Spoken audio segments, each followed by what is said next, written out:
Why are personal accounts from the Middle Passage so scarce? Imagine being taken from your home, packed tightly into a small ship, and sailing across a vast ocean while suffering unimaginable pain. That's what happened during the Middle Passage. But why do we have so few stories from those who endured it? Well, most of the roughly 12 million Africans forced into the transatlantic slave trade were denied the chance to tell their stories. Many were captured in Africa and sold into slavery, often with no knowledge of reading or writing. Their cultures relied on oral traditions, so they didn't leave written records behind. When they were taken from their communities, they lost their languages and ways of recording history. The brutal conditions on the ships made survival a challenge, let alone keeping a diary or writing a memoir. On the ships, conditions were horrifying. Enslaved people were crammed into tiny, dirty holds with little air or space. They suffered from disease, hunger, abuse, and psychological torment. Many died before they reached the Americas.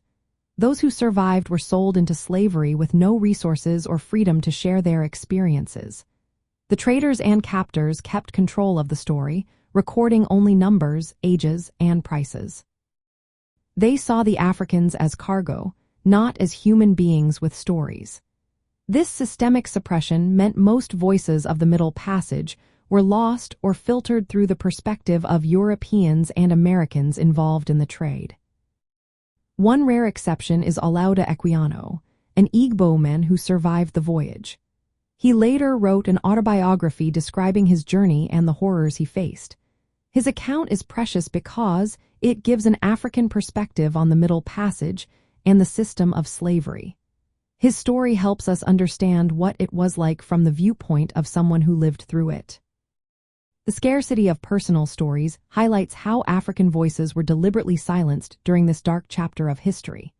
It also shows the resilience of survivors like Equiano, who managed to document their experiences despite many obstacles. Their stories are vital because they reminded us of the human suffering behind the numbers and statistics.